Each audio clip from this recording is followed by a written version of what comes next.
Seguinte, trazendo um vídeo aqui do grande mestre Akita, o sábio da ciência da computação. Vou trazer um trecho aqui de um vídeo do canal dele que deu um insight muito bacana aqui para mim e que eu decidi compartilhar para vocês. O estudo de linguagens de programação é meio que um subconjunto do estudo de linguagens em geral, tipo português ou inglês. Em ciência da computação, na teoria formal de linguagens, as linguagens de programação, como C, ou Java, ou Python, são o que chamamos de linguagens regulares. Por sua vez, uma linguagem regular é uma linguagem formal que pode ser definida por expressões regulares, sabe? O regex que você usa todo dia para validar formato de e-mails ou CPFs, e por sua vez, uma expressão regular pode ser definida como uma linguagem que pode ser reconhecida por um autômato finito. Alguns de vocês já devem ter esbarrado no termo máquinas de estado finito, que é outro nome que se dá a autômatos de estado finito. Mas relaxa, nem eu sei tudo em todos os detalhes, eu não vou descer na matemática por trás de autômatos não, mas é para saber que existe esse campo de estudo. Na prática, pensa assim, temos um texto em português. O que é um texto? É uma coleção de parágrafos. E o que são parágrafos? É uma coleção de frases. E o que é uma frase? É uma coleção de palavras. Palavras são coleções de letras separadas por espaço ou outras pontuações, como vírgula ou ponto. Então, se eu juntar quaisquer letras, eu vou ter palavras? Se eu juntar quaisquer palavras, eu vou ter frases? Não. Existe uma ordem que funciona. Conjuntos de letras só formam palavras se elas existem num dicionário, que é uma coleção arbitrária de conjuntos de letras que a gente definiu. Se eu juntar as letras H, E, L, L, O, um atrás do outro, no dicionário em inglês, isso define uma saudação e uma forma de iniciar uma comunicação por telefone, por exemplo. Tire um L dessa palavra e já não significa a mesma coisa. Para formar frases, não pode sair juntando quaisquer palavras. Elas precisam obedecer uma gramática, sujeito, predicado, adjetivos, pronomes, tempos verbais e tudo mais que fazem uma frase ter sentido. Se eu disser a frase não vai ter jeito, significa que não tem mais conserto, fudeu já. Mas se na verdade faltou uma vírgula nessa frase, depois do não, então seria não, vai ter jeito, que é exatamente o significado oposto. Uma única vírgula faz diferença. E quem já programou e teve bug porque esqueceu uma vírgula, em português também tem bug se esquecer uma pontuação. Voltando para o código C, no decorrer do vídeo ele vai falar aí sobre a linguagem C, sobre a gramática da linguagem C, mais especificamente, e qual é o grande lance aqui. O grande lance ele faz uma comparação muito clara aí da linguagem de programação com a linguagem humana, né? A linguagem que a gente utiliza. E quando eu vou escrever os meus programas, eu procuro sempre escrever de uma forma que eu consiga comunicar a ideia do que aquele algoritmo está fazendo, de onde ele está partindo e aonde ele quer chegar, aonde ele vai chegar na execução de uma determinada tarefa. Isso parece bobo, né? Parece bobo, mas o que a gente mais vê por aí dando manutenção em código de outras pessoas são códigos que realmente eles não conseguem comunicar, não conseguem transmitir a ideia da pessoa que estava escrevendo aquele código no momento que ele estava escrevendo. Eu vou dar um exemplo aqui que já aconteceu muito comigo. Muitas das vezes eu já topei em situações em que eu fazia o seguinte, era uma operação, não era nem uma operação complexa.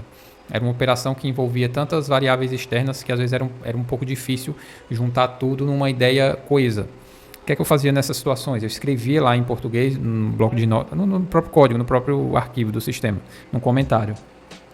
1, fazer tal coisa, 2, fazer tal coisa, 3, fazer tal coisa, 4, fazer tal coisa. Digamos, seria um algoritmo em 4 passos. Escrevia isso no meu idioma, que no caso é português, né? Eu sou brasileiro.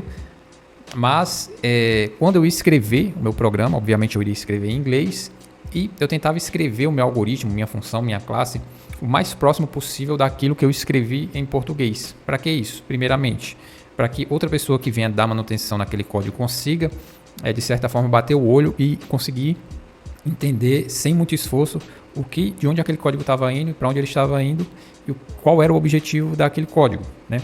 Isso você pensar numa larga escala aplicada a todos os seus sistemas, não só seus algoritmos, seus métodos, suas classes, as camadas dos seus sistemas, os seus layers, a toda a arquitetura do seu sistema, ele deve comunicar a quem olhar para aquela arquitetura, bater os olhos, ver os arquivos, ver como as classes estão organizadas, onde está cada classe. Quando ele bater o olho, ele já conseguir ter uma ideia, ter uma visão geral, né, de como funciona aquela sua arquitetura, ou seja, você conseguir comunicar suas decisões de arquitetura, conseguir comunicar suas escolhas através das palavras, né, que você escreve dentro dos seus arquivos, vamos dizer assim, independente da linguagem que for, né, o nome dos seus arquivos, o nome dos seus diretórios, onde está cada coisa, né, nomes claros, nomes concisos, o que mais? Classes com nomes que não dê margem para tanta coisa implícita, né? O próprio código, né? Eu procuro sempre escrever código que não deixe o mínimo de margem para interpretações dúbias, tentar escrever o mais explícito possível. Isso às vezes pode até parecer bobo, talvez eu fique imaginando uma pessoa que pegue o meu código para dar manutenção, talvez ele vai pensar assim, para que esse cara escreveu isso, né? Não precisava escrever isso. Aí o cara tinha um pulo do gato, né? O cara tem um pulo do gato aqui que ele poderia ter escrito dessa forma e nem precisava ter escrito tudo isso, mas isso é meu, né? Eu procuro escrever, deixar sempre as coisas explícitas para que eu consiga, através do meu código, comunicar de forma mais clara possível o que está acontecendo e pensar que o meu código é uma documentação. A documentação mais importante do seu sistema é o código. Por quê? Porque é a documentação que vai estar sempre atualizada. Seu código vai estar sempre...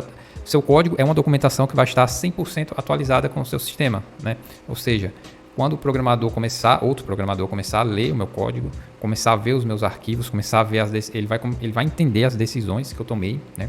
Ele vai entender de onde o sistema está indo, para onde o sistema está indo, o que é que ele faz, o que é que ele deixa de fazer, beleza? Eu trabalho dessa forma, estou tentando fazer isso, obviamente, sempre evoluindo, né? Às vezes não consigo, mas eu acredito que o caminho é esse, beleza? Valeu e até a próxima.